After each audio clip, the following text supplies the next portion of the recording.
एक इस संबंध में भी पूछा है कि जीवन में अशांति है, शांति कैसे उपलब्ध हो। जीवन में अशांति है ये तो हमें अनुभव होता है, लेकिन शायद ये हमें दिखाई नहीं पड़ता कि उस अशांति को हमारे अतिरिक्त और कोई पैदा नहीं करता है।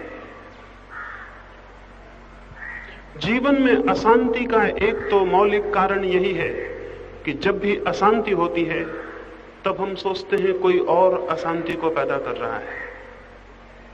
जो व्यक्ति भी इस भाषा में सोचता है कि कोई और अशांति को पैदा कर रहा है, उसके जीवन में शांति कभी नहीं हो सकेगी।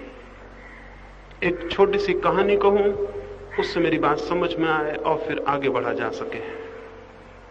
एक छोटे से गांव में सुबह होने को थी, सूरज निकलने को था। एक घुड़सवार आके रुका। गांव के बाहर ही, गांव की दीवार के बाहर ही एक बूढ़ा आदमी बैठा हुआ था। उस घुड़सवार ने उस बूढ़े आदमी से पूछा, मैं इस गांव में रहने का निर्णय करके आया हूं, पुराना गांव मैंने बदल लिया, मैं इस गांव में रहना चाहता हूं, क्या आप बता सकेंगे कि इस गांव के लोग कैसे हैं? उस बूढ़े आदमी ने बड़ी समझदारी की बात पूछी। उसने कहा, इसके पहले कि मैं बताऊं कि इस गांव के लोग कैसे हैं, मैं तुमसे ये पूछना चाहूंगा कि जिस गांव को तुम छोड़ के आ रहे हो, उस गांव के लोग कैसे थे? उस आदमी ने कहा, इसे पूछने से क्या प्रयोजन? उस बूढ़े ने कहा, उसके बिना उत्तर देना असंभव है। मुझे बताओ, जिस गांव को तुम छोड़ के आते हो, उस गांव के लोग कैसे थे? उस व्यक्ति ने कहा, उनका नाम भी, उनकी स्मृति भी मेरे हृदय को घृणा से भर देती। उस गांव के लोग बहुत दुष्ट थे, बहुत बुरे थे। उन्होंने ही मुझे इतना अशांत और पीड़ित किया कि उनके कारण मुझे उस गांव को छोड़ के आना पड़ा है। उस गांव के लोगों का नाम न लें, उनका नाम आते ही मेरे हृदय में घृणा भर आती। उस बूढ़े आदमी ने कहा, मित्र, तुम किसी और गांव में जाओ, इस गांव के लोग उस गांव से भी ज्यादा बुरे हैं। ये गांव तुम्हें ठीक नहीं हो सकेगा। मैं 70 वर्ष से इस गांव में रहता हूं, मैं लोगों को जानता हूं, वो बहुत बुरे हैं। तुम्हारे गांव के लोग जिनको तुम बुरा कह रहे हो, इनके सामने कुछ भी बुरे नहीं हैं, तुम कोई और गांव जाओ। वो घुड़सवार आगे बढ़ गया और उसके पीछे ही एक बैलगाड़ी आके रुकी। उसमें भी एक परिवार आया हुआ था और उस परिवार ने भी उस बूढ़े से पूछा कि इस गांव के कैसे लोग हैं, हम अपने गांव को छोड़ के आते हैं और इस गांव में रहना चाहते हैं। बूढ़े ने फिर वही प्रश्न दोहराया। उसने कहा, मुझे बताओ, तुम जिस गांव को छोड़ के आते हो, वहां के लोग कैसे थे? उसने कहा, उनका नाम, उनकी स्मृति मेरे हृदय को आनंद से भर देती है। उतने भले लोग पृथ्वी पर शायद ही कहीं हो। मेरा चित्त दुखी है और मेरे आंसू अभी गीले हैं, उनको छोड़ के आना पड़ा है, इससे मेरे प्राण बहुत बहुत दुखी। उस बूढ़े ने कहा, आओ, हम तुम्हारा स्वागत करते हैं इस गांव के लोगों को, तुम उस गांव के लोगों से बेहतर पाओगे। 70 वर्ष का मेरा अनुभव है, इतने अच्छे आदमी और कहीं भी नहीं। ये छोटी सी कहानी आपसे कहना चाहता हूं। वही गांव था, लेकिन उन दो अलग अलग लोगों को उस बूढ़े ने अलग अलग उत्तर दिए। इस बात पर निर्भर करता है कि गांव कैसा होगा, इस बात पर निर्भर करता है कि मैं कैसा हूं। अगर मैं अशांत हूं तो ये मत सोचना कि ये जीवन में सब तरफ बुरे लोग हैं, बुरी परिस्थितियां हैं, इसलिए अशांति है। अशांति का बुनियादी कारण मनुष्य के खुद के भीतर होता है, उसके व्यक्तित्व में होता है। इसी जमीन पर, इसी तरह की परिस्थितियों में वे लोग भी हैं जो बहुत आनंदित हैं। महावीर, बुद्ध, कृष्ण और क्राइस्ट भी हमारे बीच पैदा होते हैं और उनके जीवन में अपूर्व आनंद है। यही परिस्थितियां हैं, यही पृथ्वी है, यही आकाश है, यही चांद तारे हैं, यही लोग हैं। इनके बीच ही कोई व्यक्ति परिपूर्ण आनंद को उपलब्ध होता है, शांति को उपलब्ध होता है, और हम हैं इन्हीं लोगों के बीच दुखी और पीड़ित हो जाते हैं। जरूर हमारे देखने में और हमारे होने में कुछ भेद होगा। हमारे व्यक्तित्व में हमारे सोचने के ढंग में, हमारी जीवन विधि में कोई भूल होगी, हमारे सोचने का ढंग, हमारे जीवन जीने की पद्धति में कोई बुनियादी खामियां होंगी, अन्यथा ये कैसे हो सकता है। एक फकीर था जापान में, 1930 में वहां ये घटना घटी। आधी रात को अपने झोपड़े में कुछ पत्र लिख रहा था। किसी आदमी ने द्वार को धक्का दिया, द्वार अटका हुआ था, खुल गया। जो आदमी भीतर आया उसने शायद सोचा होगा कि फकीर सोया हुआ है, लेकिन फकीर जागा था, आधी रात थी। वो चोर था जो आया था, वो घबरा गया। उसने जल्दी से अपना छुरा बाहर निकाल लिया। उस फकीर ने कहा कि मित्र, छुरे को बंद ही रखो, यहां कोई बुरे लोग नहीं रहते हैं कि छुरा निकालने की जरूरत पड़े, छुरे को बंद ही रखो और आओ। कैसे इतनी रात को आना हुआ? वो चोर बहुत घबरा गया। उसने कहा, आप पूछते ही हैं तो मैं कह दूं, मैं तो चोर हूं और चोरी करने के विचार से आया हूं। उस फकीर की आंखों में आंसू आ गए। उस चोर ने पूछा, क्या हुआ, आप रोते क्यों हैं? उस फकीर ने कहा, इसलिए रोता हूं कि तुम कितनी पीड़ा में और दुख में नहीं होगे कि तुम चोरी करने को तैयार हुए, और तुम कितनी मजबूरी में नहीं होगे कि आधी रात को गांव को छोड़कर एक फकीर के झोपड़े में चोरी करने आए। तुम्हारी स्थिति मेरे मन में बहुत दुख और पीड़ा पैदा करती है, और इस कारण भी मैं दुखी हूं कि मेरे पास ज्यादा भी नहीं है, कोई 10-5 रुपए पड़े हैं तो तुम उन्हें निकाल लो और ले जाओ। सामने के ताक पर से उसने रुपए उठाए। जब वो जाने को हुआ तो उस फकीर ने कहा, कृपा करो, कम से कम 1 रुपया वापस छोड़ दो, सुबह मुझे जरूरत पड़ सकती है। उसने 1 रुपया छोड़ा और वो चोर बाहर निकला। बाहर निकलते वक्त फकीर ने फिर उससे कहा, एक काम और करो, कम से कम मुझे धन्यवाद तो देते जाओ। उस चोर ने घबराहट में धन्यवाद दिया और चला गया। वर्ष भर बाद वो पकड़ गया। अदालत में मुकदमा था, और भी बहुत चोरियां थी। इस चोरी का भी अदालत को पता चल गया तो उस फकीर को अदालत में जाना पड़ा। चोर घबराया हुआ था और सारे लोगों की गवाहियों का उतना मूल्य नहीं था, लेकिन अगर फकीर कह देगा कि ये चोरी करने आया, उस फकीर की बड़ी प्रतिष्ठा थी, सैकड़ों लोग उसको पूछते थे, उसकी बात को तो कोई गलत नहीं मानेगा। वो बहुत डरा हुआ था। फकीर अदालत में गया। मजिस्ट्रेट ने पूछा कि क्या इस आदमी को आप पहचानते हैं? उस फकीर ने कहा, बहुत भली भांति, ये तो मेरे पुराने परिचित हैं और मित्र हैं। चोर घबराया। मजिस्ट्रेट ने पूछा कि क्या इन्होंने कभी आपके यहां चोरी की? उस फकीर ने कहा कि नहीं, इन्होंने कभी मेरे यहां चोरी नहीं की। हां, एक बार मजबूरी में ये रात को मेरे घर आए थे तो मैंने इनको कुछ रुपए दिए थे और उनके बदले में इन्होंने धन्यवाद दे दिया था। बात वहीं समाप्त हो गई थी, चोरी का कोई सवाल नहीं है। चोर तो बहुत हैरान हुआ। बाद में जब वो छूट गया तो उस फकीर के पास गया और उसने कहा, मैं बहुत हैरान हूं, एक चोर को भी आप चोर ना समझ पाए। उस फकीर ने क्या कहा? उस फकीर ने कहा, जिस दिन मेरे भीतर का चोर मर गया, उस दिन के बाद किसी को चोर समझना मुश्किल हो गया है। हमारे व्यक्तित्व में जो नहीं है वो हमें ये सारी दुनिया नहीं दे सकती, और जो हमारे व्यक्तित्व में है उसे सारी दुनिया की ताकत हमसे छीन भी नहीं सकती। अगर आप अशांत हैं तो इस बात को समझना, कोई और आपको अशांत नहीं कर रहा है, कोई और कारण नहीं है जो आपको अशांत कर रहे हो। आप अशांत हैं ये आपके व्यक्तित्व की किसी बुनियादी भूल के कारण है। अगर ये बात ख्याल में ना आए तो हम परिस्थितियों को बदलने में, व्यक्तियों को बदलने में जीवन को गंवा देते हैं और स्वयं को बदलने की तरफ दृष्टि पैदा नहीं होती। अशांति है तो आप कारण हैं, शांति होगी तो आप कारण होंगे। किन बातों से अशांति पैदा होती है व्यक्तित्व में? जीवन के प्रति अंधकारपूर्ण दृष्टि से अशांति पैदा होती, जीवन के प्रति आलोकपूर्ण दृष्टि से शांति पैदा होती। क्या मेरा अर्थ है अंधकारपूर्ण दृष्टि से? जीवन को देखने का ढंग, जीवन के प्रति नजर, एटीट्यूड दो प्रकार के हो सकते हैं। मैं एक घर में मेहमान होता था।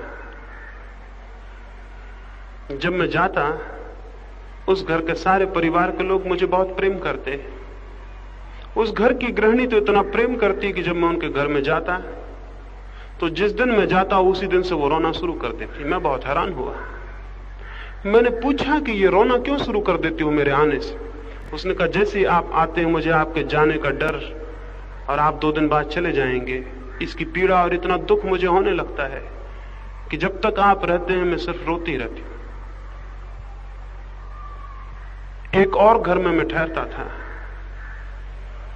कभी दिन को जाता, कभी 2 दिन को उनके घर रुकता। उस घर में भी जो परिवार था बहुत प्रेम करता। मैंने उनसे पूछा कि जब मैं आता हूं आप रोते हैं या नहीं? उस घर की गृहिणी ने मुझे कहा, जब आप होते हैं तब हम आनंदित होते हैं और जब आप चले जाते हैं तो फिर हम अत्यंत आनंद से आपके आने की प्रतीक्षा करने लगते हैं। मैंने उनसे कहा, जब मैं आपके घर में नहीं रहता हूं तब? तो उसने कहा कि मैं प्रतीक्षा करती हूं आनंद से आपके पुनः आने की। जब आप होते हैं तब होने का आनंद, जब आप नहीं होते तब आने की प्रतीक्षा का प्रीतिपूर्ण आनंद। और एक घर में एक गृहिणी ने मुझे कहा कि जब आप नहीं होते हैं तो मैं दुखी होती हूं, कब आप आएंगे, और जब आप आते हैं तो मैं दुखी रहती हूं कि कहीं आप आजकल में आप चले ही जाएंगे। जीवन को देखने के 2 ढंग होते हैं। जो हमारे पास होता है उसमें आनंदित होना, और जो हमारे पास नहीं है उसके लिए दुखी होना। अगर आपके एक दांत में दर्द हो जाए तो ऐसा लगेगा कि मेरे ऊपर नरक टूट पड़ा, और आप सोचेंगी कि अगर ये मेरा दांत का दर्द अलग हो जाए तो मुझे सब सुख मिल जाएगा। लेकिन जब दांत का दर्द दूर हो जाता है आपको कौन सा सुख मिलता है? और अभी आपका कोई भी दांत नहीं दुख रहा है, आपको कौन सा सुख है? एक दांत का दर्द नरक में डाल देता है, 32 दांत में कोई भी नहीं दुख रहा है, लेकिन आप स्वर्ग में नहीं हैं। जो नहीं है, जिसका अभाव है, उससे तो हम दुखी और पीड़ित होते हैं, लेकिन जो है, जो उपलब्ध है, उससे हम आनंदित नहीं होते। तब तो जीवन एक दुख की लंबी कथा हो जाएगी। एक घर में मैं अभी कोई वर्ष हुआ गया, छोटा मकान था। वे बहुत दुखी थे और मुझसे कहे, मकान बहुत छोटा है, अगली बार जब आप आएंगे तो हम बड़े मकान में चले गए होंगे। छोटे मकान से वे दुखी थे। मैंने कहा कि मैं जरूर अगली बार आऊंगा। अगली बार मैं गया, वे बड़े मकान में पहुंच गए थे, लेकिन मुझे कोई सुखी नहीं दिखाई पड़े। मैंने उनसे पूछा कि बड़े मकान में आ गए हो लेकिन सुखी नहीं मालूम पड़ते। उन्होंने कहा, मकान तो जरूर बड़ा है, पहले मकान से बड़ा है, लेकिन फिर भी एक फ्लैट है, और हम तो एक बंगले का विचार करते हैं। 5 साल के भीतर नया बंगला बना लेंगे, अलग दूर झाड़ियों के बीच में। मैंने उनसे कहा, अगर मैं बचा और 5 साल के बाद भी आना संभव हुआ तो मैं आऊंगा। मैं ये देखने आऊंगा कि उस बंगले में भी आनंद मिलता है या नहीं। इतना मैंने उनसे कहा कि उस बंगले में भी आनंद नहीं मिलेगा, क्योंकि जिस व्यक्ति को जो उपलब्ध है, अगर वो उसमें आनंद खोजने में असमर्थ है तो उसे जो भी उपलब्ध हो जाएगा उसमें भी वो आनंद खोजने में असमर्थ होगा। आनंद तो हमारी खोज पर निर्भर करता है। जो है, अगर हम उसमें आनंद खोजने में समर्थ हो जाएं तो जो भी हमारे पास होगा हम उसमें भी आनंद खोजने में समर्थ होंगे। और अगर हमारे जीवन की दृष्टि जो भी है उसमें दुख खोजती हो तो फिर जो भी हमारे पास होगा हम उसमें दुख खोजते चले जाएंगे। ऐसे जीवन दुख की एक कथा हो जाती है। और प्राणों में अशांति गिर जाती। अशांत होने का अर्थ है हमने जीवन के अंधकारपूर्ण पहलू को पकड़ना सीखा है, हमने जीवन के प्रकाशपूर्ण पहलू को पकड़ना और पहचानना नहीं सीखा। एक और छोटी कहानी कहूं इस ख्याल से कि आप में से बहुत लोग नए होंगे, उनको मेरी बात ठीक से समझ में आ जाए। दो साधु एक दिन सांझ को अपने झोपड़े पर वापस लौटे। वर्षा के दिन आने को थे, आकाश में बादल गिर गए थे, जोर का तूफान उठे हुए थे, हवाएं जोर से बह रही थीं और बादलों के आगमन की प्रतीक्षा थी। वर्षा के दिन आने को थे। वे दोनों सांझ को अपने झोपड़े पर लौटे, गांव के बाहर नदी के पास। पहला साधु जैसे ही अपने झोपड़े को देखा हैरान हो गया। हवाओं ने आधे झोपड़े को उड़ा दिया था, आधे झोपड़े का छप्पर टूटा हुआ गिरा हुआ था, दूर पड़ा था। गरीब का झोपड़ा था, कोई बड़ी ताकत का झोपड़ा नहीं था, लकड़ी बांस से बना हुआ था, आधा झोपड़ा उड़ गया था। वो फकीर बोला, इन्हीं बातों से तो परमात्मा पर शक आ जाता है। इतना बड़ा गांव है, इतने बड़े मकान हैं, उनमें से तो किसी का मकान नहीं टूटा है। इस गरीब साधुओं के मकान को भगवान ने तोड़ दिया। इसी से शक पैदा हो जाता है कि भगवान है भी या नहीं। पापियों के बड़े मकान खड़े हो जाते हैं और हम जो निरंतर प्रार्थना में समय बिता रहे हैं उनका आधा झोपड़ा खराब हो गया। अब वर्षा में क्या होगा? वो ये कह ही रहा था, अपने मन में सोच ही रहा था कि पीछे से दूसरा फकीर भी उसके साथ ही रहता था, वो भी आया। उसके आते उसने कहा कि देखते हो, हमारी सारी प्रार्थनाओं का फल, हमारे सारे उपवास, हमारी सारी पूजा ये फल लाई कि वर्षा सिर पर खड़ी है, झोपड़े का छप्पर उड़ गया। अब क्या होगा? इस वर्षा में कैसे दिन व्यतीत होंगे? लेकिन वो दूसरा फकीर झोपड़े को देखते जैसे किसी आनंद से भर गया और नाचने लगा, जैसे पागल हो गया हो। और उसने एक गीत गाया और उसने कहा कि परमात्मा तेरा धन्यवाद है।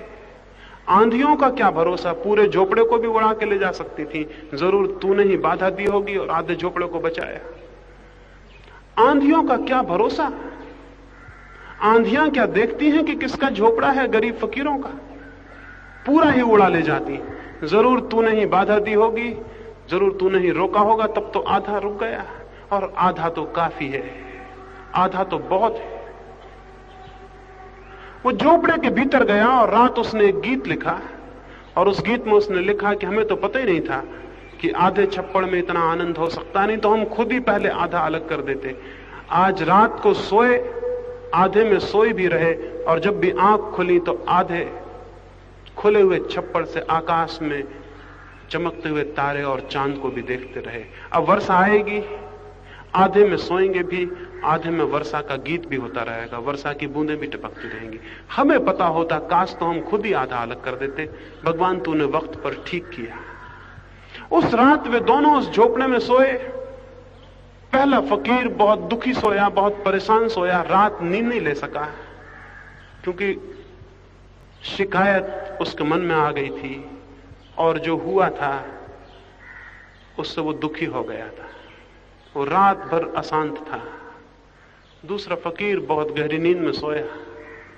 उसके मन में परमात्मा के लिए धन्यवाद था, ग्रेटिट्यूड था, कृतज्ञता थी, उसने बचाया था। वो सुबह आनंदित उठा। घटना एक ही थी, देखने वाले आदमी दो थे, परिस्थिति एक ही थी, देखने की दृष्टियां दो थी। कौन सी दृष्टि आपकी है, इस पर विचार करना है। अगर पहले वाली साधु की दृष्टि है तो चित्त अशांत होगा। अगर दूसरे वाले साधु की दृष्टि है तो जीवन में बहुत आनंद है, बहुत बहुत आनंद है, जीवन में बहुत कृतज्ञ होने जैसा है। इस संबंध में इतना ही आपसे कहना चाहता हूं कि ये विचार करना कि आपकी दृष्टि कौन सी है। अगर पहले वाले साधु की दृष्टि हो तो इस जीवन में आपको नरक के सिवाय और कुछ भी उपलब्ध नहीं हो सकता।